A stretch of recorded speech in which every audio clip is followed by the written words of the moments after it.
que tu peux nous donner votre chiffre d'affaires ou du moins une estimation très réelle du chiffre d'affaires aujourd'hui? En 2025, on a fait plus de 100 000 euros. En 2025? Like Ouais, 2025. Bonjour à toutes et à tous. Bienvenue dans ce 4e épisode de Racine à réussite. Notre émission est produite par le Média BA, un média 100% africain, 100% vision et 100% inspiration. Je m'appelle Emmanuel. Je m'appelle Ange. Dans cette émission, chaque mois, nous vous emmènerons à la rencontre de ces personnes qui, partout à travers le continent, investissent les industries du divertissement, de la tech, de l'agroalimentaire et de l'artisanat. De Racine à réussite est une émission qui se veut facile à comprendre et pleine de bonne humeur pour fournir les clés et les méthodes concrètes pour créer des entreprises durables et pérennes sur le continent en tant que jeune.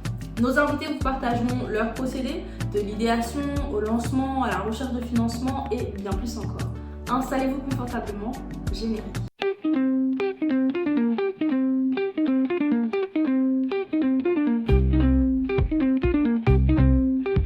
Pour ce 4e épisode, nous accueillons Alexandre Bono, entrepreneur et fondateur de Afroto, une plateforme de mise en relation avec des photographes et vidéastes partout sur le continent africain.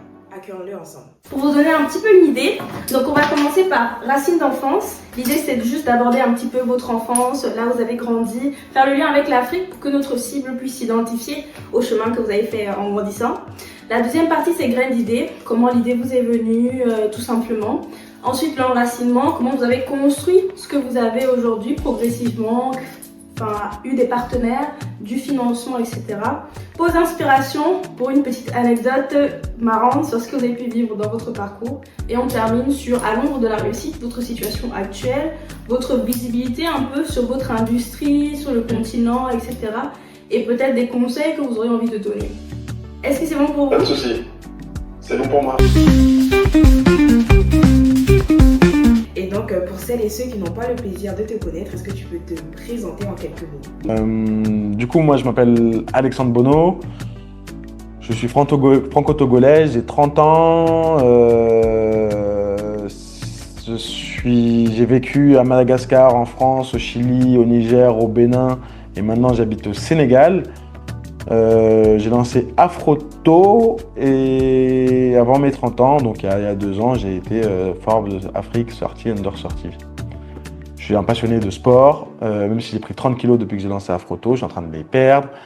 Et voilà quoi, ça c'est moi, c'est Alex. Très bien, c'est super synthétique. Pour le but pour nous, c'est un peu de retracer ton parcours et d'identifier ton attachement au continent africain. Et donc, dans quel pays africain tu as grandi? Enfin, du coup, tu m'as parlé du Niger et comment ça a influencé ton parcours? Alors en soi, moi donc, je suis né en France, d'un père vétérinaire et donc français, d'une mère couturière et coiffeuse. Ils sont ensuite allés à Madagascar, je les ai donc suivis. Jusqu'à mes 6 ans. Après ça, je suis rentré en France jusqu'à ma 5e. À partir de là, je suis allé au Chili, donc j'ai fait mon collège et mon lycée. Puis je suis allé au Niger où j'ai fait ma première et ma terminale. Et en fait, quand j'ai vécu au Niger, je suis allé plus de fois au Togo, mais aussi j'avais vraiment apprécié le mode de vie et la façon de vivre des gens sur place. Il y avait une vraie joie de vivre. Moi, au Togo, quand j'allais, il y a toujours de la musique dans la rue. Donc, c'est vraiment une ambiance qui faisait que j'avais envie de retourner. Au moment où j'ai mon bac, je savais que je reviendrais sur le continent. Alors, je ne savais pas que j'allais retourner au Niger après mes études, mais je savais que je voulais revenir en Afrique, quoi. Ok, super. Comment a émergé Afroto si on retrace tout? J'ai fait une licence en STAPS, donc en sciences et techniques des activités physiques et sportives, parce qu'en fait, je voulais lancer un centre sport santé en Afrique de l'Ouest, notamment au Togo. Sauf que ça demandait beaucoup d'argent, donc moi je finis ma licence, je me rends compte que j'ai pas de compétences entrepreneuriales, j'ai fait un bac scientifique. Derrière, en STAPS, en fait, c'est beaucoup de sciences, de sociaux et du sport. Et donc, j'avais aucune compétence entrepreneuriale, si ce n'est les bonbons que j'avais vendus. Et donc, du coup, je me dis, il faut que j'aille en école de commerce.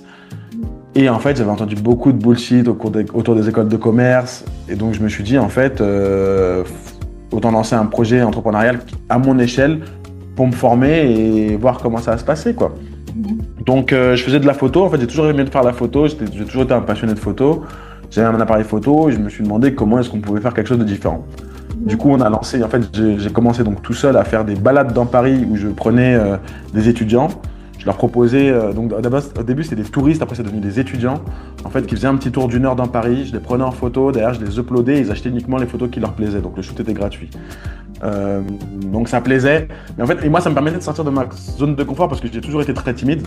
Alors je le suis beaucoup moins maintenant parce que du coup j'ai bien travaillé dessus, mais pour moi c'était inconcevable d'aller voir les touristes, quoi. Donc en fait, j'avais mettais des petits objectifs. J'étais là en mode, allez, là, tu vas parler à une personne. Puis après, le deuxième jour, j'allais parler à 2 personnes et ainsi de suite.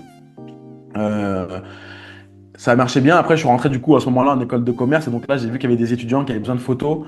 Et donc là, on a poussé dans les différents bureaux des différentes écoles. Donc je rentre en école de commerce. Après, on commence à avoir beaucoup d'étudiants. Donc on a beaucoup de demandes qui veulent venir. Du coup, je propose à d'autres photographes de se joindre. L'avantage que j'avais, c'est comme j'étais en école de commerce, il y avait beaucoup de projets de groupe. Et donc, on travaillait souvent sur mon projet parce qu'il y en a qui n'avaient pas de projet à proposer. Donc, moi, je mettais souvent mon projet. Donc, on avait fait sur ma stratégie et nanani, nanana. Et on avait notamment fait des questionnaires. Et donc, je me suis rendu compte que mes clients, pour la plupart, ils voulaient en fait des photos pour Tinder. Et donc, très rapidement, en fait, on a fait une landing page pour Tinder. Et on a promoté ça pour Tinder. En fait, on a fait plein de photos pour Tinder, ce qui a payé mon école de commerce, quoi. On avait un poignet moyen qui était autour de 70 €, mais en fait, c'était pas périn dans le temps parce que les gens venaient que pour une fois. Parce que quand tu fais des photos pour Tinder, bah, tu reviens pas une deuxième fois les faire. Tu vas pas non plus recommander à tes potes. Tu vas pas leur dire que tu as fait des photos pour Tinder. Donc en fait, c'était de l'acquisition constante. L'expérience était ultra enrichissante, mais je me suis rendu compte qu'en fait, que c'était pas viable parce qu'on avait un coût d'acquisition qui était élevé de par les différentes pubs et on avait une lifetime value. J'essaie de vous définir le terme pour tout le monde. Le lifetime value, c'est la valeur que le client va mettre chez toi tout au long de sa vie. Et en fait, elle est très minime. Et donc, du coup, tu as un rapport coût d'acquisition sur lifetime value qui est pas du tout qui a pas du tout dans le bon sens. Donc, en fait, je me suis rendu compte que c'était pas viable. Et donc, j'ai décidé, en fait, j'avais le choix de lancer le projet à l'international pour valider mon diplôme ou de trouver un poste à l'international. Et donc, je me suis dit que j'allais découvrir l'envers du décor de l'écosystème entrepreneurial. Et donc, je suis allé travailler dans un incubateur. J'ai une proposition d'un incubateur pour être responsable de financement. Et donc, j'y suis allé, c'était Sipmen au Niger. Et vraiment, j'ai adoré. Alors, j'ai adoré le Niger, j'ai adoré les gens. Tout le monde était ultra bienveillant. Je me suis toujours bien senti, j'ai toujours été bien accueilli. Et franchement, je pense que c'est je pense que c'est le meilleur pays où j'ai vécu, quoi. Genre vraiment, malgré à côté. Parce que du coup, aujourd'hui, je me rends compte que tout le monde me demande qu'est-ce que tu faisais au Niger, nanana. Mais en vrai, genre, pour moi, c'était un régal. Et en fait, pendant que j'étais dans l'incubateur, j'étais responsable de financement. Donc, j'allais chercher des financements, notamment pour l'incubateur. Et je me suis rendu compte qu'il y avait plein d'événements sur lesquels j'étais invité, sur lesquels ils faisaient venir des photographes et des vidéastes de l'étranger. Ils les faisaient venir genre du Sénégal, de la Côte d'Ivoire, mais aussi genre d'Europe ou des US. Et moi, je me suis dit, mais en fait, c'est chaud, quoi. Il y a des gars chauds sur place. Genre, pourquoi est-ce qu'on fait venir des gars de loin, quoi? Et donc, j'ai creusé. En plus, j'avais des amis qui travaillaient en ONG, donc je leur ai demandé, mais why? Et ils étaient là parce qu'en fait, ils trouvaient pas la bonne ressource sur place. Et en fait, c'est vrai qu'en fait, la plupart des photographes et des vidéastes qui étaient là, que je côtoyais, en fait, ils n'ont pas forcément les compétences pour répondre à des appels d'offres. Ils sont bons sur le terrain, mais leur métier, c'est pas de répondre à des appels d'offres. Ils savent pas le faire et en fait, ils ont même peur de le faire. Et donc là, je me suis rendu compte qu'il y avait quelque chose, surtout que moi, je passais ma vie à répondre à des appels d'offres. Et à côté de ça, en fait, je voyais que, pareil, mon taf, ça allait plus. J'avais encore du mal avec ma hiérarchie. Donc je me suis dit, en vrai, on y retourne. Et donc, et là, il y a le Covid qui tombe. Donc, je quitte je renouvelle pas. En fait, je fais 1 an, mais je renouvelle pas parce que je pouvais renouveler. Je rentre en France pendant 3-4 mois, donc de mai à août. Et là, je bosse sur le projet. Donc, je sais pas trop. Je réfléchissais à. D'ailleurs, je pourrais vous envoyer la première vidéo. Elle est sur Facebook, là, sur Afroprenariat. C'était un média. Qui avait mis ma première vidéo que j'ai fait pour ce projet-là. En fait, je l'ai bossé un peu dans tous les sens. Et en fait, là, j'avais capitalisé sur ce que j'avais déjà vu pendant mon école de commerce. Donc, il fallait que je trouve des clients qui ont des besoins en volume ou qui ont ou qui vont avoir des gros besoins pendant longtemps et qui vont pouvoir me recommander pour en fait réduire justement à la fois mes coûts d'acquisition et augmenter ma lifetime value. Et ça, tu Euh, c'est pas forcément un marché particulier 100% français ou 100% européen ou 100% africain, quoi. Là, alors là, c'est c'était vraiment orienté Afrique. Je sais que je retourne en Afrique. Si, c'était vraiment, pardon. d'accord. L'idée, c'était vraiment, ouais, c'était photo et vidéo en Afrique. Je Ok. savais pas encore où est-ce que j'allais taper. J'avais quand même dans ma tête les, les, les ONG, mais j'avais aussi les entreprises.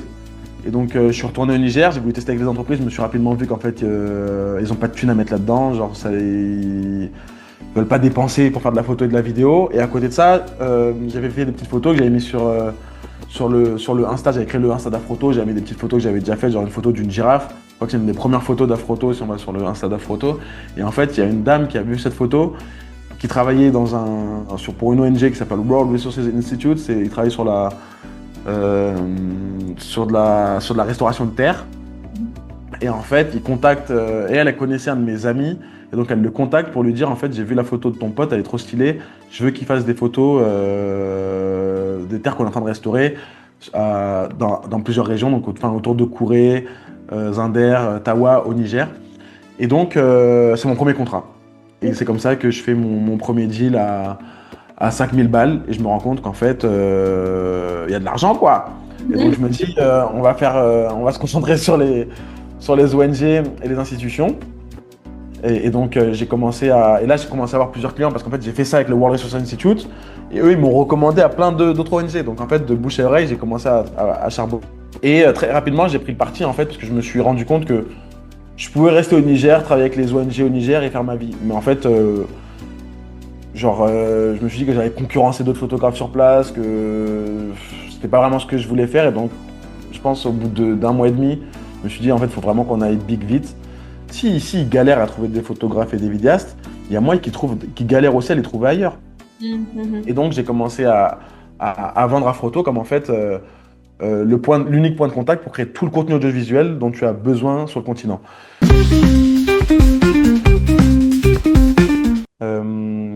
Alors, Afroto, la photo afro, j'avoue, je ne suis pas allé chercher très loin dans le nom, a été créée en octobre 2020. Aujourd'hui, notre mission, c'est de faciliter la vie des photographes et des vidéastes en Afrique. On opère sur plus d'une trentaine de pays et en fait, pour vaquer à cette mission-là, on a plusieurs pôles. Un pôle où évidemment on veut amener de l'argent à nos photographes et nos vidéastes, donc pour cela on leur trouve des missions. Et pour pas qu'on soit en concurrence ou qu'ils soient en concurrence entre eux, on va aller chercher des missions sur des organisations qui ont des besoins, soit en volume ou sur différents pays, donc c'est surtout des ONG, des institutions, des gouvernements, ou du secteur privé qui a des gros volumes, tels des marketplaces, ou là, sur le nouveau sujet sur lequel on va le prendre, des chaînes d'hôtels. En plus de ça, on a d'autres pôles parce qu'évidemment, pour leur faciliter la vie, on leur crée des outils. Donc, on est en train de mettre en place des facturiers pour qu'ils puissent facilement générer leurs factures pour leurs clients. On leur met après disposition aussi des presets pour leur faciliter leurs retouches. On met en place des scripts pour leur montage. Mais aussi, on va aussi monter bientôt une formation en e-learning pour qu'ils puissent, eux, non seulement monter en compétences, et qu'on puisse aussi permettre à tous ceux qui veulent se former au métier de l'audiovisuel de pouvoir monter en compétences, quoi. Et donc voilà un peu ce qu'est Afroto. Ok. J'ai une question, c'est sur la recommandation. Tu parles beaucoup de recommandations. Est-ce que tu as un process pour ça? Est-ce que tu demandes, ça se fait tout simplement naturellement? Ouais. Au début, je demandais pas, mais je faisais en sorte qu'ils me poussent dans la mesure où je leur disais en fait. Alors les premiers, c'était vraiment focus sur le Niger. Là, par exemple, la dame de la girafe, en fait, je lui ai juste dit que moi, je voulais faire ça que j'étais là pour travailler avec des ONG, des institutions. Et elle m'a dit qu'elle connaissait plein d'ONG, donc elle m'a recommandé direct. Donc ça s'est fait naturellement. Très souvent, ça se fait naturellement, finalement. Genre même là, la semaine dernière, quand on a fait notre appel de préparation, j'ai été dans le Ciné Saloum et en fait, j'étais en mission pendant une semaine parce que la dame qui m'a contractualisé pour l'UICN, donc l'institution qui m'a demandé sur la mission, connaissait une respo-com d'une ONG avec qui je travaillais. Mais moi, je ne l'ai jamais demandé de me recommander. En fait, c'est naturellement, elle m'a recommandé parce qu'en fait, on donne un service quali, on est clean dans ce qu'on fait, donc c'est souvent très naturel. Ce que je peux arriver à demander de temps en temps, c'est des lettres de recommandation. Et en fait, ça me sert pour des réponses à appel d'offres. Ok. Mais c'est un peu tout. À un moment donné, on voulait faire une petite campagne où on faisait des témoignages un peu pour tous nos clients. Puis en fait, on a été débordés. Je n'ai pas encore eu à faire cela. Donc c'est surtout naturel. Ok. Ce que j'ai fait derrière, c'est que je leur ai dit, par exemple, quand on a commencé à se déployer sur plein de pays, quand UNGN me demandait une mission sur un pays, j'hésitais pas à leur dire qu'on peut faire leur couverture aussi sur leur pays, sur l'autre pays, sur les autres pays du programme. Ah Comme ok. ça, on a aussi fait travailler sur d'autres programmes. Ok. Ça marche. Et aujourd'hui, du coup, votre business model se base sur la recommandation ou vous avez des stratégies pour aller chercher de nouveaux clients, des appels d'offres, etc. C'est ça, alors on tourne beaucoup par recommandation. Je réponds à des appels d'offres quand je les trouve vraiment intéressants. Là, typiquement, on a chopé un deal pour une 50aine de vidéos un peu partout en Afrique. Mais ouais, je réponds plus beaucoup à des appels d'offres, mais surtout, en fait, je suis en train de préparer stratégiquement notre prochain service. Donc en fait, je peux vous l'annoncer, en fait, typiquement, on va permettre aux hôtels qui hébergent des événements, en plus de louer leurs espaces donc pour les séminaires et quoi, de proposer la bouffe et de louer la sono, de proposer aussi le service audiovisuel. Et donc on a créé toute une infrastructure, parce qu'en fait on a un ingénieur informatique, et on a créé toute une infrastructure pour se plugger sur leur système d'information. Et donc en fait ils pourront en fait faire très rapide, en quelques clics, faire une request pour un photographe, un vidéaste. Et ça, en fait, des hôtels 4 étoiles, t'en as 300, 400 qu'on peut déjà atteindre, Ok. qui font plusieurs événements par jour. Ok, moi j'ai une petite question. Tu as parlé de tester le marché, tu l'as fait quand tu étais en études. Comment tu as testé le marché pour Afroto ou c'était vraiment. Ouais. Bah, Froto, c'est des tests complets. Donc, je vais aller dans l'ordre. Au tout début, donc j'approchais les banques. Voilà, en fait, j'approchais les banques pour leur proposer justement des photos pour leurs équipes et tout. Et ils m'ont dit, on peut le faire, mais sur un prix qui me parlait pas du tout. Donc j'ai dit, bon, bah, c'est pas pour les banques qu'on va travailler. Pour les ONG, quand on a commencé à être plus gros, à partir du moment où on a commencé à travailler sur plusieurs pays, en fait, je voulais tester nos process. Et donc, avec eux, en fait, j'avais construit mes process. En fait, on a eu différentes façons de travailler qui m'ont permis de voir qu'est-ce qui était le plus optimal en termes de process pour être le plus effectif possible. On a testé plein de marchés, on a testé l'immobilier et du coup on a voulu tester avec les restaurateurs. Et donc pour faire cela, il fallait que le photographe reste environ 1 heure. Et pour que le photographe puisse rester qu'1 heure dans le resto, il fallait que les plats soient sortis d'avance. On s'en fout, on n'a pas besoin que le plat soit chaud nous pour le prendre en photo. Ouais. Sauf que le problème de ça, c'est qu'en fait derrière le plat il peut pas être vendu. Et en fait ça posait problème aux restaurateurs. Et donc à partir de là, en fait, on a vu que c'était pas possible, quoi, ça c'était pas jouable. Donc pareil, la restauration, on a laissé. En fait, on arrive trop tôt sur certains marchés. Airbnb, on a essayé de travailler avec eux. Ils n'ont pas encore de stratégie Afrique. Booking, ils n'ont pas de stratégie Afrique. Donc toutes ces marketplaces pour qui on aurait pu avoir des gros volumes et questionner un max de photographes et de vidéastes, en fait, elles n'ont pas encore de vraie stratégie Afrique. Ce qui n'est pas dérangeant, parce que du coup, nous, on tape avec ça nous permet de travailler avec les ONG, les institutions. Donc, c'est des missions qui sont ultra complexes. Mais ce qui fait que le jour où un Booking ou un Airbnb ou autre aura une vraie stratégie Afrique, et ben en fait, on aura déjà la communauté, nous, pour gérer ça. Yeah. On attend de voir s'il est lié, on prendra le créneau, quoi. Mais justement, comment est-ce que tu identifiais les secteurs où tu vas aller? C'est juste là, tu tombes sur un poste de Airbnb, tu te dis, ah, pourquoi pas Airbnb? Ou alors c'est planifié d'avance, que vous avez envie d'aller vers tel, tenter tel et tout. Ah, c'est réfléchi en amont. En fait, on va toujours chercher des secteurs où il y a du volume. En fait, nous, notre mission à Froto, c'est de faciliter la vie des photographes et des vidéastes sur le continent. Donc, on ne peut pas aller concurrencer des photographes et des vidéastes. Nos concurrents ne sont pas les photographes et les vidéastes, finalement. On va toujours chercher des clients qui ont des besoins soit en volume, donc que ne peut pas faire un seul photographe ou vidéaste, soit sur différents pays, ce que ne peut pas faire un photographe ou un vidéaste. Et donc, du coup, on a mappé un peu sur les différents types de secteurs où est-ce qu'il pouvait y avoir des besoins en volume. Et on a vu en fait que typiquement les marketplaces, Genre, ils ont des centaines de milliers de restaurants, ils ont des centaines de milliers d'appartements. Et donc ça, c'est pas des trucs qu'un seul photographe puisse faire. Donc c'est comme ça qu'en fait, on s'est attaqué. Donc on a vu Marketplace, il y avait du gros volume, différents pays. Donc c'était parfait, le truc parfait qu'on pouvait adresser. Et c'est comme ça qu'on a réfléchi après quels sont les marketplaces qu'on pourrait adresser, qui ont des besoins en images. Et on a donc testé sur de la resto, sur de la food et sur de l'immobilier. Ouais.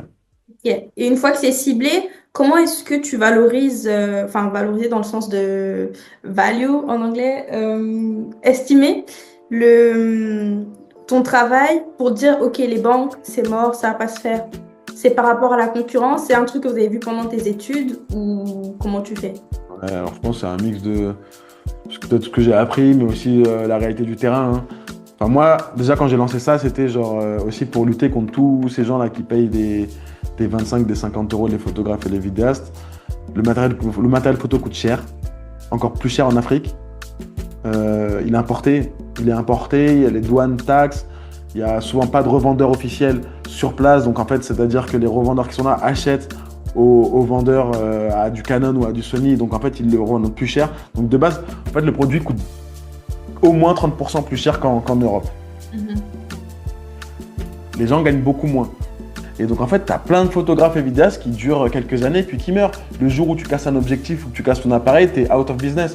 Parce qu'en fait, ils vont faire que du clip, ils vont faire que du mariage, que des trucs où finalement, malheureusement, c'est mal payé. Alors tu en as quelques-uns, je parle dans une généralité, hein, mais tu as quelques photographes et vidéastes évidemment qui targetent bien leur mariage, qui targetent bien leurs clients particuliers et qui donc arrivent à générer de vrais revenus.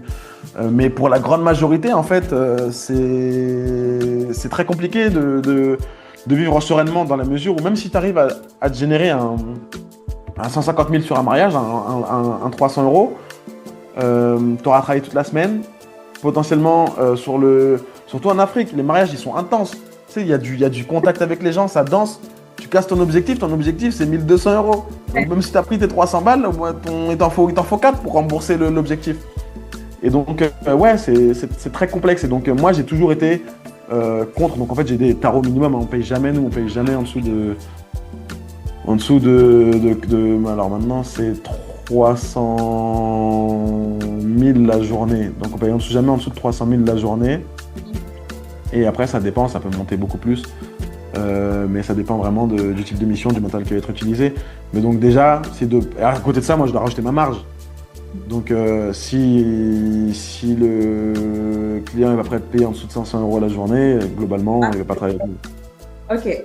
Et donc aujourd'hui, moi je vais dire sur cet aspect-là, c'est quel est le modèle économique d'Aproto? Comment tu as constitué ce réseau un peu partout dans toute l'Afrique? C'est ma première question. Ouais. Alors, le modèle économique, notre business model, en gros, on met les prix. À partir de là, quand on a une mission, on va prendre 20%, on va missionner le photographe, on va lui prendre 20% sur sa rémunération. Et après, on va facturer aussi la post-production. Comme je vous ai dit, on fait la post-production en interne. Donc du coup, c'est nous qui facturons la post-production et donc on prend de la valeur à la fois sur la commission pour l'entrepreneur, sur la post-production et comme on gère des gros projets, on ajoute aussi des frais de gestion de projet. Ok. Donc ça, c'est vraiment le modèle économique. Ouais. Clarification, surtout pour pouvoir le représenter à la caméra. Donc, quand tu dis on met le prix, c'est sur un site web, sur une plateforme ou c'est vis-à-vis du photographe pour lui donner l'info. That's the first. Alors, juste pour découper un peu. Donc, en fait, le prix, il est jamais. On n'a pas un prix fixe. C'est très compliqué d'avoir un prix fixe en photo et vidéo. D'accord. On est en train d'en mettre un. Là, si vous allez sur approto.com, vous pouvez voir un truc ou une demande de devis où vous avez un prix. Alors, on n'a pas fini parce que là, on est en train de refaire notre nouveau site. Mais en fait, ça, ce sera surtout, l'interface va un peu changer, mais ce sera surtout pour les hôtels. Et donc, en fait, pour les hôtels, on va être, comme ça va être des formats qui vont être très similaires, donc ça va être souvent des conférences, donc il y aura différents trucs qui vont être très similaires, on va essayer de mettre des prix fixes. Mais après, globalement, c'est pas des prix fixes. Et en fait, pour la plupart, finalement, ils se connaissent, tu vois, les ONG et les institutions, ils se parlent. Donc, souvent, quand quelqu'un me dit qu'il m'a recommandé, il sait le prix à combien j'ai facturé l'autre. Du coup, je le facture souvent de la même manière que j'ai facturé celui d'avant. Et c'est pour ça qu'il faut faire très attention à pas tuer ses prix. Parce que le jour où tu vas faire une exception à quelqu'un et que finalement tu seras recommandé sur ce prix-là, t'es mort. Ouais. Ok. Donc, le prix au client. Ensuite, à l'intérieur, tu as la commission qui va aller au photographe qui va se déplacer sur place. Ensuite, la partie qui va vous revenir à vous, donc pour tout le taf qui est fait post-filmage, entre guillemets. Yes. La post-production. Maintenant, sur le prix, enfin 300 000 la journée, enfin, c'est énorme dans des pays où le SMIC parfois c'est etc. C'est comment tu as fixé ce prix-là et est-ce que ce prix c'est un prix, dire un prix juste ou s'il y a ce prix symbolique, tu te dis je veux aider les photographes sur le continent. Ah ouais, nous, clairement, moi c'est mon jeu, c'est d'aider les photographes et les vidéastes. Et c'est de les valoriser surtout en fait. Donc en fait, mes prix, en fait, voilà, tout dépend à qui tu vas t'adresser, tu vois. Nous, on joue avec des ONG internationales. Donc en fait, elles ont les moyens et d'habitude, ce qu'elles faisaient avant de venir travailler avec nous, c'est qu'elles faisaient venir leurs mecs de France ou des US. Donc non seulement elles vont le payer le même tarot qu'ils le payent en France, donc en fait 400 balles la journée, bah, c'est rien sur de la photo et de la vidéo, surtout sur de la vidéo. En plus de ça, tu vas avoir son billet d'avion, son hôtel, et tu vas pas le mettre dans le petit hôtel à 15 000. Donc du coup, nous, on reste moins cher que le fait de faire venir un photographe ou un vidéaste de France. Donc c'est très rare qu'une grosse ONG nous négocie les prix. Ça arrive qu'on nous négocie et parfois on s'aligne. Parce qu'on comprend la mission, on comprend le problème et quand même on sait que le photographe... Et en fait on va questionner le photographe pour savoir si la rémunération aussi lui parle. Donc si on voit que c'est quand même un revenu, un montant décent qui va quand même faire du bien au photographe ou au vidéaste, on va quand même la prendre. Yes. On reste sur ta relation avec les photographes, du coup vous avez l'air de l'équipe de beaucoup discuter avec eux. C'est comment tu les as choisis, comment tu les as approchés et est-ce que aussi eux ils t'ont été recommandés parce que vous êtes présents dans 32 pays. Comment on tisse ce réseau de photographes un peu partout et on s'assure de la qualité. Ouais. Alors la première, elle est pas mal d'ailleurs cette petite anecdote. Le premier contrat qu'on a eu à l'international, c'était en fait comme je vous avais dit, je travaillais beaucoup avec des ONG et des institutions. Donc en fait, on commençait à parler de moi parce que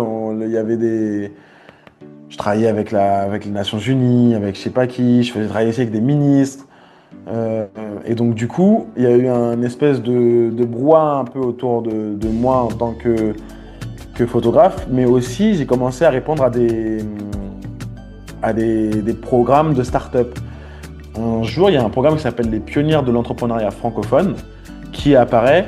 Et en fait, c'est un truc qui est organisé par l'Organisation internationale de la francophonie. Et ils cherchent 2 entrepreneurs par pays, deux talents qui sont en train de façonner leur pays via leur business. Et donc, du coup, je postule. Et en fait, il s'avérait que non seulement ils avaient pas de projet audiovisuel, ils en cherchaient, mais qu'en plus, ils avaient eu des retours sur moi parce qu'en fait, moi je ne savais pas, mais c'est que l'OIF avait des partenaires pour ce projet-là sur tous les pays sur lesquels était le projet. C'était un programme qui était sur une quinzaine de pays. Et en fait, ils ont pu contacter le CIPMEN qui ont vu ma candidature en fait et qui ont dit que j'étais un mec sérieux quoi. Et donc c'est comme ça que j'entre dans ce programme. Et là, on fait un call pour commencer le programme, donc avec tous les entrepreneurs. Et pendant ce call-là, il y a la chef de projet, Claire d'ailleurs, c'est devenu une bonne pote. Elle dit, on va vous faire des vidéos à tous dans vos pays pour vous mettre en valeur. Et là, moi, je fais quoi? Je mets dans le chat, c'est exactement ce que fait Afroto, on peut faire les 30 vidéos dans tous les pays là. Et elle répond, écoute, on se contacte après. On raccroche, on finit le call, le kick-off avec tout le monde. Et là, elle m'appelle. Moi, à ce moment-là, j'ai juste tourné au Niger, j'ai jamais tourné ailleurs. Et elle me dit, Alex, t'es sûr que tu peux handle ça? Et je lui dis, ouais, je peux le faire. Et du coup, on fait un devis. Et là, c'est là où c'était mon premier gros devis parce que je ne savais pas. Donc là, gros devis, gestion de projet, nanana. Et j'envoie, je dis, vas-y, je teste l'Organisation internationale de la francophonie. Oh, ils valident mon devis. Ils me disent, OK, on fait. Et donc là, je me dis, maintenant, faut trouver les photographes et les vidéastes parce que moi, j'en ai pas dans d'autres pays. Donc là, pendant 3 semaines, je dors pas. Je regarde sur les réseaux sociaux, je regarde dans les médias. J'essaie de demander aux ONG avec qui je travaille s'ils connaissent des photographes ou des vidéastes dans tel ou tel pays. Un calvaire. Ouais. Mais de fil en aiguille, j'arrive à en trouver un par-ci, un par-là, un par-ci, un par-là. Et en fait, j'arrive à faire la presta. Et ça m'a appris plein de trucs. Et en fait, eux, ils étaient satisfaits parce qu'ils avaient des vidéos cool. D'ailleurs, derrière, on a travaillé sur d'autres programmes de l'OIF. Enfin, ouais, ils avaient eu confiance en nous. Ils nous ont redonné d'autres marchés derrière. Et donc là, comme ça, du coup, je pense qu'on avait opéré sur 15-16 pays. Donc là, déjà, on avait déjà 15-16 pays où on avait des photographes et des vidéastes. À partir de là, évidemment, c'est l'OIF. Moi, c'est là où je suis aussi fort sortie under sortie. Et donc, du coup, il y a un peu de lumière autour de moi. Et il y a plein d'organisations qui me demandent si genre, tu travailles dans tel pays. Et moi, dès que c'est une mission qui me plaît, je sais que je vais pouvoir bien payer des photographes ou vidéastes, je dis oui, même si j'ai pas. Fake it until you make it. Tu sais que tu vas devoir le faire et tu vas le faire, je l'ai fait. Donc je dis, soit je dis clash, je peux pas parce que c'est un pays où déjà je ne connais absolument rien du contexte. Genre là, par exemple, nous, là, on a un sujet notamment Libéria et Sierra Leone. Sierra Leone, on a réussi à trouver, mais genre Libéria, j'ai pas encore de gars. Et quand je dis de gars, c'est photographe ou de vidéaste, c'est des hommes ou des femmes. Pour la plupart, je dis oui et je cherche, parce que du coup, je sais maintenant comment chercher. En fait, maintenant, j'ai tellement de clients qu'en fait, je leur demande et ils me disent dans tel pays s'ils travaillent ou pas avec quelqu'un. Et donc, comme c'est déjà des grosses organisations, en fait, je sais que leurs gars sont quali et s'ils me le recommandent, c'est qu'il est bon. Et du coup, c'est comme ça que j'enrichis maintenant mon réseau. Ouais. Ok. Donc, quand ils sont recommandés, tu sais que c'est quali. Et quand ils sont pas forcément recommandés par une organisation, tu verras sur le terrain si ça cuit ou si ça se passe bien. Non, on teste. Ok. C'est chaud. Parce que c'est chaud, on peut pas envoyer, c'est des gros clients qu'on a, on peut pas s'amuser. Donc on teste. En fait, quand ça dépend. Alors par exemple, j'avais une mission au Mali sur un sujet de santé. Donc c'était un peu un reportage, donc il me fallait un vidéaste qui fasse ce genre de choses. Donc il m'avait envoyé, souvent on leur demande déjà un portfolio. Mais en plus de ça, on va demander, parce qu'on a eu des faux portofolios. Ouais. Des beaux portfolios et derrière sur le terrain le mec m'a envoyé des dingueries. Mais je m'étais engagé une fois avec un gars comme quoi j'avais même testé, donc il m'a envoyé des rushs que je lui ai demandé de faire. En fait là je sais qu'il y avait des interviews, je lui dis frérot fais-moi une interview de ta cousine, tu lui mets un micro et tu me fais une interview et on voit si tu peux bien le mener. Si tu peux bien enregistrer techniquement l'interview. Et en fait tout était clean. Mais finalement sur le terrain je sais pas ce qui s'est passé. Lui, il a commencé à me parler bizarre et j'ai compris qu'en fait, il avait juste fait nimp et il avait passé ça à un de ses assistants et son assistant avait fait n'importe quoi. Et en fait, derrière, on a des rushs où on a un son, donc on a des morceaux de vidéo où on a du son qui est pas exploitable. Et donc là, moi, je me retrouve à dire à mon client, surtout que c'était loin de Bamako, donc le client avait payé le déplacement pour aller faire ce tournage-là. Et là, je me retrouve à dire à mon client, en fait, je peux pas vous envoyer la vidéo parce que j'ai pas de son. Et comment tu gères justement ces moments de crise vis-à-vis du client, des petits conseils sur ce point? Bah là, je leur dis, déjà, je m'excuse. Je leur demande si je peux aller à mes frais sur le terrain. Les 2 fois où ça nous est arrivé, alors c'était pas 2 fois nos clients, mais les 2 fois où ça nous est arrivé, ils nous ont dit oui. Et du coup, j'ai renvoyé une autre équipe pour aller refaire sur le terrain. Ce qui est problématique parce que moi tu vas te déranger 2 fois les personnes, mais au moins tu auras tes images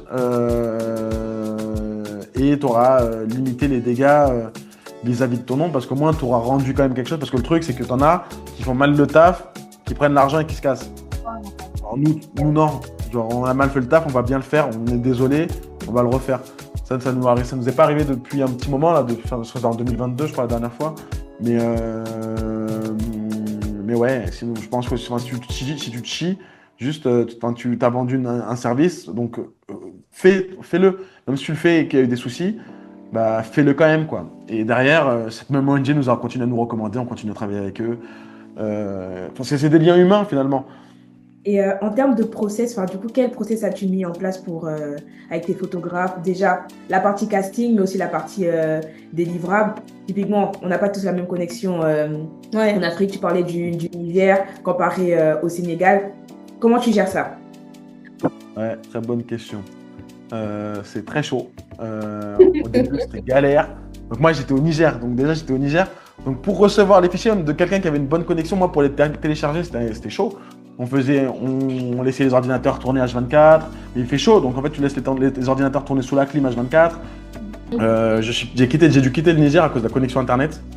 Mais en gros, on a vite grossi et il me fallait un très gros débit internet et ça me coûtait un peu moins de 800 euros ma connexion internet, qui me coûte ici à Dakar un peu moins de 100 euros. Donc j'ai un méga delta et en fait c'est pour ça que j'ai quitté le. Ouais, parce qu'en fait le Niger c'est un pays enclavé, donc il n'y a pas d'accès à la mer. Et donc en fait ils doivent acheter la connexion au pays limitrophes, proche de la côte.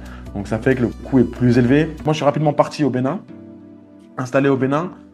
Je faisais venir les disques durs. Donc quand il y avait des tournages dans le Sahel, ils m'envoyaient des disques durs par bus. Donc j'avais créé des réseaux de bus de déploiement pour. Enfin j'avais des réseaux de bus en fait qui transportent des gens et en fait on glissait un disque dur dedans pour qu'il arrive à nous. C'est juste comment tu assignes les gens au projet que tu reçois. Comme ça, on clôt le sujet des people avec lesquels tu travailles. Et aujourd'hui, tu as un réseau de près de 100 photographes. Et en staff, Afroto, salariés d'Afroto, combien êtes-vous? Voilà. Yeah. Ok. Alors je réponds par la fin. Aujourd'hui, on est 4 en interne. Mhm. Donc il y a moi, il y a Anziz qui est au montage. Il y a Kylian qui est au motion design et il y a Ronel qui est au développement informatique. Big up à eux parce qu'ils font un excellent travail et je suis trop heureux d'être avec eux. On est tous en full TT, on travaille tous un peu quand on veut, mais on est tous aussi déter et donc ça c'est cool. On a tous le nombre de vacances que l'on veut, donc c'est méga cool. Comment j'assigne? Alors ça dépend en fait de la mission. En fait, on a catégorisé les photographes et les vidéastes par thématique. Donc on sait quand ils font de l'événementiel, quand ils font du reportage, s'ils font de l'immobilier. Et donc en fonction du besoin, je vais assigner.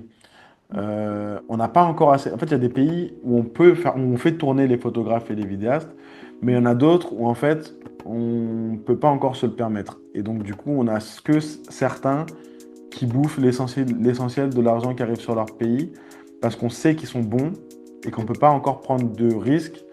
Et donc, du coup, en fait, il y en a beaucoup sur cette centaine qui sont un peu en stand-by dans la mesure où, en fait, on attend juste d'avoir les types de missions où on sait qu'ils pourront être opérationnels. Ok. Moi, j'aurais une question. Tu remarques beaucoup tes photographes sur les réseaux sociaux, etc. Aujourd'hui, quand on est un jeune photographe ou même dans le domaine artistique, est-ce que tu peux donner des conseils pour faire un portfolio en béton? Si tu veux, moi, c'est un truc qui me fait chier, c'est quand un mec me dit il est capable de faire ça, mais il me le montre pas. Donc, en fait, je veux le voir. Genre, parce que toi, tu me dis ça, mais en fait, à côté de ça, il y en a un autre, il me l'a montré. Donc, je vais aller prendre celui qui me l'a montré. Si tu me dis que tu as l'habitude de faire de l'événement, montre-moi des événements. Parce que là, ils te disent je peux pas le t'envoyer parce que j'ai vu avec le client et j'ai pas le droit de les partager. Je dis mais frérot, moi je travaille dans le truc. Bien sûr que tu peux les partager. Tu peux pas les partager pour un usage sur tes réseaux sociaux ou pour un titre commercial. Mais tu peux me les partager comme ton portfolio tant qu'ils vont pas être utilisés. Et après, il faut avoir des approches un peu créatives, quoi. Ok. Tu peux que réussir. Ouais, faut arriver à susciter l'intérêt aussi. C'est sur ça le sujet finalement. C'est que faut faire en sorte que les gens viennent voir ce que tu fais. Ok. On peut switcher sur le financement. Yeah. Et donc, comment vous vous financez? On a vu que vous avez par exemple des partenaires, le fonds d'investissement IP, partenaire. Quel est le rôle de ces partenaires dans votre business model, dans vos finances? En fait, le truc, c'est que nous, on est bootstrap. Donc, on n'a pas d'investisseurs. Et donc, du coup, on ne peut pas se permettre, parce que du coup, quand je fais des tests, justement sur de l'immobilier ou quoi, ça me coûte de l'argent. Et c'est pas comme si j'avais eu reçu 500 000 euros pour pouvoir tester. Ça, c'est sur de l'argent que j'ai généré. Parce que j'ai mis toutes mes économies. Donc, c'est pas comme si j'avais déjà mis toutes mes économies pour acheter mon appareil photo. Et donc, j'ai pas de secours, quoi. Et donc, on essaie de mettre un maximum de côté, de dépenser le moins. Genre là, par exemple, on sait qu'on a un an de salaire pour tout le monde. Donc ça, c'est plutôt cool. Et ça me permet de prendre un peu plus de risques. Et donc, je sais en fait comment varie un peu mes cash flows. Et donc, je peux anticiper ou pas la suite. Je sais aussi comment aller chercher de la dette si j'ai vraiment besoin. Je sais que si jamais on arrive à trouver un marché sur lequel on arrive à scaler ou quoi et qu'il me faut de gros investissements, je sais où aller les chercher parce que moi je suis en contact avec plein de fonds d'investissement. Euh, mais c'est pas le truc que je veux, c'est pas le jeu que je veux, moi. Enfin, c'est pas Si on peut rester le bootstrap le plus longtemps, je suis pas pressé parce qu'en fait, on a un sujet, comme je vous en parlais tout à l'heure, de time to market. Euh, on est peut-être arrivé un peu trop tôt sur le marché, donc on est un peu les premiers. Tous, ils ont des grosses antennes à droite à gauche et tous, du coup, ils facturent beaucoup plus que nous parce qu'ils ont des grosses équipes sur chacun des pays. Nous, on est tous en full TT, on n'est que 4 pour gérer les 32 pays. Et donc, du coup, on a un potentiel de croissance qui peut être immense, de scalabilité qui peut être immense parce qu'en fait, on n'a pas beaucoup de coûts pour beaucoup qu'on peut faire. Sauf que, il faut que les marchés soient mûrs. Ça, c'est valable le jour où je sais que j'ai 100 000 appartements à prendre en photo ou que j'ai 10 000 restaurants à prendre en photo. Tant que j'ai pas ça, je peux pas scaler, donc je peux pas prendre d'investissement. On va faire la pause inspiration. Très souvent, c'est le moment où nos guests nous racontent une anecdote sympathique, un peu drôle, soit sur leurs clients, soit sur les prestations qu'ils ont pu faire. Mais du coup, toi, tu as évoqué le fait qu'il y a 8 mois, vous avez failli fermer. Est-ce que tu peux nous en dire plus et creuser le sujet? On a eu des gros problèmes de cash, on a avancé beaucoup de prestats. Et en fait, on a perdu quasiment tous nos clients au Niger. Donc ça a flambé toutes nos projections parce qu'en fait, il y a eu un coup d'État au Niger. Derrière, toutes les organisations sont parties, on n'avait plus de fonds. Et le premier truc qu'on coupe quand on n'a plus de fonds, c'est la photo et la vidéo, c'est la communication. Et donc, du coup, on a une grosse chute de chiffre d'affaires parce que le Niger représente quand même, représentait encore au moins 30% de notre chiffre d'affaires. Et comme on a avancé plein de trucs et qu'en fait, on ne voyait pas arriver l'argent qu'on avait prévu du Niger et qu'on avait de la dette, une avance remboursable qu'on devait rembourser, eh bien, on était à fleur de peau. Et en fait, surtout, ce qui s'est aussi passé, c'est que je devais attendre des gros paiements, mais que je ne pouvais plus les encaisser au Niger parce qu'il y avait des sanctions sur le Niger. Et même quand je suis parti au Bénin, la société est restée au Niger. Et en fait, comme les clients n'étaient plus autorisés à me payer au Niger, ils ne pouvaient pas me payer. Donc, ils avaient toujours l'argent dans leur caisse. Et c'est comme ça que je suis venu au Sénégal en septembre pour ouvrir le compte bancaire, la société et le compte bancaire du coup au Sénégal, pour enfin recevoir l'argent des prestats, de toutes ces prestats que j'avais avancés, quoi. Okay. Et donc, on était vraiment en galère. Hein. On était vraiment en galère. Genre les employés, là, il y en a... c'est Ronel juste qui a eu genre 2-3 mois de retard. Donc ça, c'était un moment ultra dur. Et ça, humainement, c'est le truc le plus chaud que je pense que tu peux avoir dans ta boîte. Alors j'ai eu de la chance, j'ai pas eu besoin de licencier. Parce qu'en fait, je savais que l'argent arrivait, mais j'ai eu de la chance d'avoir un mec qui est ultra compréhensif et qui surtout sait gérer son argent aussi. Parce que s'il avait cramé tout son argent, peut-être qu'on aurait eu d'autres problèmes, mais je pense qu'il avait bien économisé, qu'il avait bien géré. Et derrière, du coup, il a pu patienter. Il m'a même pas pris la tête ou quoi. Il m'a toujours dit, il n'y a pas de souci, il n'y a pas de souci, il n'y a pas de souci. Et finalement, ça a repris et là, on a de l'argent pour un an. Incroyable. On a bien fait de rester pour le coup. Oui. Ok. Et pour fermer, du coup, tu as dû fermer l'entreprise au Niger et la réouvrir au Sénégal où il y a des mutations qui se font. Il y a les deux, il y a toujours les deux. Il y a toujours ça au Niger. J'ai peur au Sénégal, mais on a gardé sur le Niger parce qu'on a toujours des travaux sur le Niger. Il y a toujours de l'argent que j'attends. J'ai gagné un prix. J'ai gagné en fait un concours au Niger. Et donc depuis, on est en train depuis novembre, on est en discussion pour savoir comment est-ce que je vais sortir l'argent. Ils peuvent pas me faire signer à distance. Donc, mais en vrai, on n'a pas vraiment vocation à fermer le compte. C'est toujours bien d'avoir deux sociétés. En fait, les coûts de gestion ne nous coûtent pas trop cher. Et donc, du coup, autant les garder. On ne sait jamais. Demain, s'il y a un truc qui se passe au Sénégal et que je dois retourner au Niger, je ne sais pas. Donc, je garde. Moi, j'ai une question qui me vient, c'est vous avez plein de partenaires, c'est comment vous gérez les différents flux financiers? Est-ce que tous vos photographes ont des comptes en banque? Est-ce que vous demandez à vos photographes d'offrir des comptes en banque? Ou c'est Orange Money, Waze, whatever? Ouais, ça me fait mal à la tête rien qu'à en penser. C'est ultra complexe, c'est un sujet qui est ultra chiant. Genre, faut savoir qu'en ce moment, il y a énormément d'argent qui fluctue pour les fintechs. Genre, les fintechs lèvent. C'est normal, parce que si tu peux pas payer, il n'y a pas d'économie. Donc, il faut être capable de payer. Donc, c'est la base. S'il y a des startups à financer en premier, ce seront les fintechs. Ok, fair enough. Maintenant, le truc, c'est que toutes ces fintechs qui se mettent en place, c'est de l'argent de la diaspora vers l'Afrique. Alors, j'entends qu'il y a de la diaspora, il y a de l'argent envoyé que c'est compliqué de gérer les trucs de ta famille à distance. Mais il n'y a pas un conto, un Revolut Interafrique. C'est impossible d'envoyer de l'argent dans différents espaces monétaires. Et genre, c'est ultra complexe. Genre, par banque, parfois, ça va prendre 3 semaines parce qu'il y a des contrôles au niveau des banques centrales. C'est un enfer. Et donc, du coup, nous, on fait quoi? Genre, quand je paye par Western en passant par la France. Donc, mon argent, elle part du Niger, elle va en France et après, elle va sur les pays où je dois payer. Et ça me coûte très cher. Les virements, genre, si des fois, genre, je veux juste envoyer un 300 balles, ça va m'en coûter 40. Oui. Alors que par Western, ça va me coûter que dalle. Et surtout, pareil, si j'envoie depuis mon Western nigérien ou sénégalais, ça va me coûter, sur 300 balles, ça peut me coûter 20, 30 balles. Alors que quand j'utilise mon Western français ou World Remit, ça va me coûter entre 0 et 5 euros, quoi. Et il y a plein de contrôles parce qu'il y a plein de fraudes. Et donc, du coup, c'est compliqué de payer aujourd'hui les photographes. Mes photographes et mes vidéastes, c'est un sujet qui est très complexe. Enfin, je peux pas l'automatiser, en fait. Et ça, c'est grave chiant. Peut-être si on passe à l'ombre du succès. Ouais. À l'ombre du succès, on a, disons, 3 questions principales.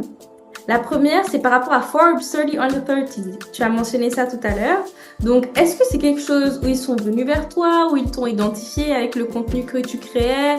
Comment est-ce qu'on se fait spotter par ces trucs-là? Et derrière, c'est quoi que ça débloque comme porte pour toi d'être 30 Under 30? Ouais. Alors, comment ils m'ont trouvé? En gros, donc c'est après le programme des pionnières de l'entrepreneuriat francophone que je parlais. Il y a Herman, un gars qui habite à Abidjan, qui me dit « Alex, ton projet il est trop cool, je connais un mec de Forbes, je suis sûr que ça va l'intéresser. » Et donc il dit ça à ce fameux mec de Forbes, qui me contacte et qui me dit il a besoin de plus d'informations sur ce qu'on fait, notre chiffre d'affaires, l'impact qu'on a, où est-ce qu'on travaille. Et donc je donne toutes ces infos, tu vois, je lui dis ouais, je lui donne et on verra ce que ça dit, quoi. Et derrière il me dit ton projet m'intéresse, je veux t'appeler. Il s'appelle, ça se passe bien, et là il me dit Alex, faut que je vois avec le reste de l'équipe, mais il y a moyen qu'on te mette sur notre liste. Et c'est comme ça qu'après, là pareil j'avais oublié, mais c'est arrivé genre 6 mois plus tard. J'apprends que je suis Forbes 30 Under 30. Et donc c'était très cool. En fait, c'est de l'ego, quoi, en fait. Genre, c'est cool de savoir que tu es sur Forbes 30 Under 30. Mais en fait, je l'avais déjà... Genre, il y a plein de trucs que j'avais déjà visualisés. Genre, je savais que c'était un des steps par lesquels j'allais devoir passer. Et c'est très bête, et ça vient sur une de mes deuxièmes leçons que j'ai appris dans la foulée. C'est qu'en fait, le jour où je l'ai appris, c'était mon entourage était bien plus content que moi. Parce qu'en fait, je me suis tellement projeté en l'étant déjà, que je savais que j'allais l'être. Et c'est comme je sais que je vais faire des JT, je sais que je vais faire... tellement je vois le truc, et genre tellement je suis sous la douche, moi toute ma vie je délire. Donc tellement je suis sous la douche en train d'imaginer le truc, je sais que ça va arriver en fait. Tellement tu le vois, et en fait le jour où ça arrive, en fait t'es prêt. Et donc du coup, mais en fait ça c'est une très grosse erreur de ma part, et c'est pas une erreur, c'est un des très gros apprentissages en fait, c'est que j'ai arrêté de célébrer tous ces petits succès. Et en fait, plus le temps passe et plus je me rends compte de la pertinence que sont tous ces petits succès qui vont t'amener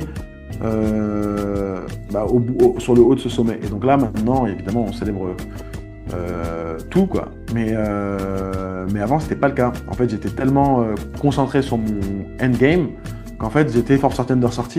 Mais la vérité, c'est que j'avais toujours pas signé Airbnb, quoi. Donc, je suis pas... En vrai, je suis Forbes 30 Under 30, mais je peux pas encore acheter de maison. Yeah. Je suis pas... Pour moi, les mecs de Forbes 30 Under 30, ils ont plus besoin de travailler. Exactement. Alors que moi, voilà, j'avais de l'argent. Mais la vérité derrière, c'est que finalement, ça te donne quand même un tampon de crédibilité. Alors, t'as beaucoup de... Je pense que t'en as beaucoup qui le font mal. Moi, j'ai eu beaucoup de critiques. Il y a eu un moment en fait où ça a commencé à parler de ça. Et en fait, il y a eu un moment où genre tout le monde disait que genre on paye, tu sais, pour être sur cette liste. Sauf qu'en fait, alors déjà on peut pas payer pour être sur cette liste.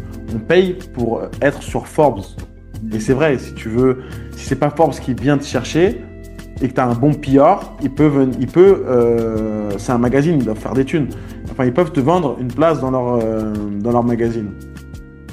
Mais tu payes pas pour être sur la liste des Forbes sorties under sorties. Et donc, du coup, ouais, en fait, t'as toujours des gens qui vont essayer de te décrédibiliser, qui vont, genre, sur les réseaux, tu vois, genre, il y a un moment, dans les commentaires ou quoi, genre, tout le monde était là, et c'est fou, il a payé, nanani, nanana, comment un photographe va être dans Forbes sortie under sortie.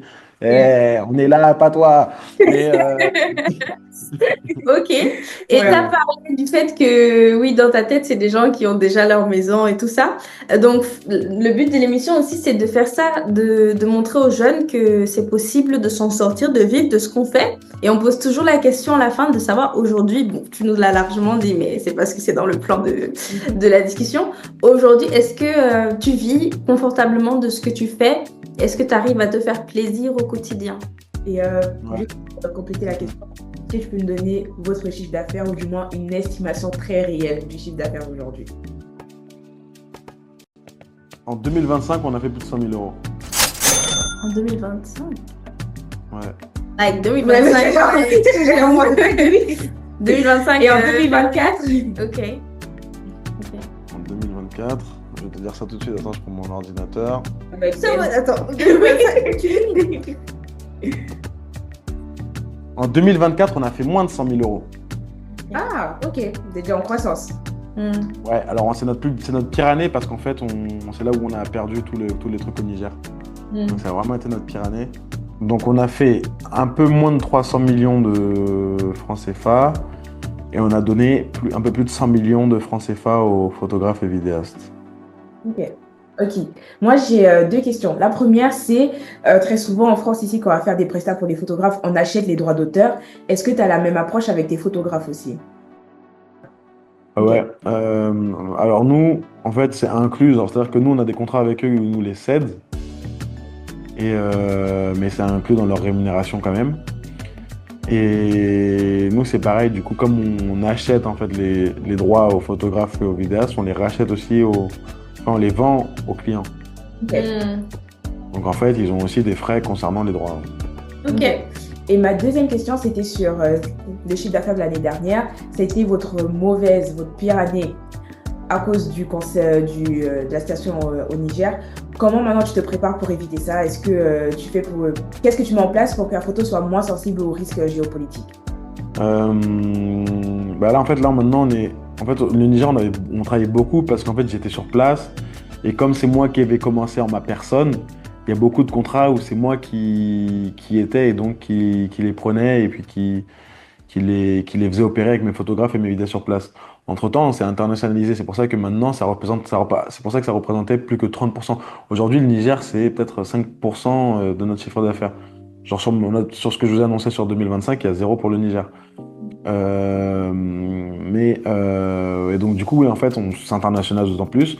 Donc en fait, je l'ai senti venir. C'est-à-dire que j'ai toujours su. J'avais fait mon pestel. Je vous invite à tous à faire votre pestel si vous voulez lancer dans l'entrepreneuriat. Et donc je savais très bien qu'en termes d'environnement, ça pouvait être compliqué, qu'il pouvait y avoir des soucis. Et à côté de ça, un pays, c'est petit. Et donc, du coup, tu as tout intérêt à être opéré sur plusieurs pays, ce qui te permet de dérisquer. Et comme nous, on n'a même plus de bureau, en fait, on n'a quasiment aucun vrai risque. Donc, et comme là, on a 1 an de salaire, c'est genre, à moins que quelqu'un vienne nous braquer ou que je sais pas, genre, je décide qu'on parte tous en jet, je sais pas où, pendant 1 semaine avec toute l'équipe, peut-être qu'on pourra se poser des questions. Mais en fait, tant qu'on ne prend pas de gros risques financiers, qu'on ne les mesure pas, on est bon déjà pour approcher jusqu'à la fin de l'année. Et puis la tournure qu'on est en train de prendre. Et c'est aussi pour ça que je vais tester aussi mon truc avec les hôtels. C'est pareil pour pousser un peu plus sur le secteur privé et être moins dépendant. Là, par exemple, à cause de Trump, on va perdre de l'argent aussi. Parce qu'on a pas mal d'organisations qui sont financées par USAID. Je ne sais pas si vous avez vu, mais USAID, ils se barrent tous. Enfin, il n'y a plus de USAID et donc on perd l'argent américain qu'on percevait. Si jamais il y a des photographes, des vidéastes qui nous regardent, qui nous écoutent et qui voudraient rejoindre des networks que tu as construits au fil du temps, ou en tout cas être choisis pour pouvoir aller filmer pour toi, pour vous, pour la photo, comment est-ce qu'ils font pour rejoindre? Alors, pour la première question, ils peuvent nous contacter, que ce soit moi par mail à alex@photo.com. Avant, on avait un formulaire qu'ils pouvaient remplir, mais on l'a plus parce qu'en fait, on avait trop d'entrées et ça nous regardait plus trop dedans. Et en fait, il n'était pas assez qualitatif. Donc, du coup, là, on va plutôt chercher quand on a des besoins. Parce qu'en fait, ça sert à rien que quelqu'un vienne s'il ne va pas être missionné. Donc, mieux vaut que ce soit dans l'autre sens. Après, il peut toujours nous contacter, surtout s'il n'est pas sur un pays francophone. Sauf s'il est mauritanien, Mauritanie, on cherche fort. Mais s'il n'est pas francophone, s'il est tchadien, en fait, là, on a un souci Tchad, Mali, Mauritanie sur les francophones. Sinon, tous les autres, on gère de ouf. Sauf si vous avez une compétence un peu rare, genre, je sais pas, vous êtes chaud sur du VFX, enfin, sur un peu de trucs de genre de science-fiction, enfin, des effets spéciaux par exemple, ce genre de trucs. Sinon, ouais, si vous êtes sur des pays anglophones, genre Est-Sud, la Zimbabwe, tout ça, on cherche. On n'a pas beaucoup opéré là-bas. Mais voilà, c'est qu'il n'y aura pas forcément d'opération demain. A contrario, ce qui peut être intéressant, c'est si vous êtes un photographe, que vous ne savez pas répondre à un appel d'offres et que vous voulez qu'on y réponde pour vous, là, vous pouvez nous contacter et en fait, si on va prendre le temps de voir si vous êtes vraiment capable d'y répondre et auquel cas, on pourra y postuler en notre nom. Ok. Message bien reçu. Alright, Merci c'est beaucoup. parfait. Merci beaucoup pour la discussion. Oui, plein d'insights, c'était très enrichissant. Ouais. Enfin, moi, je Avec plaisir. Merci à vous pour l'invitation. Toujours cool de partager. Ok.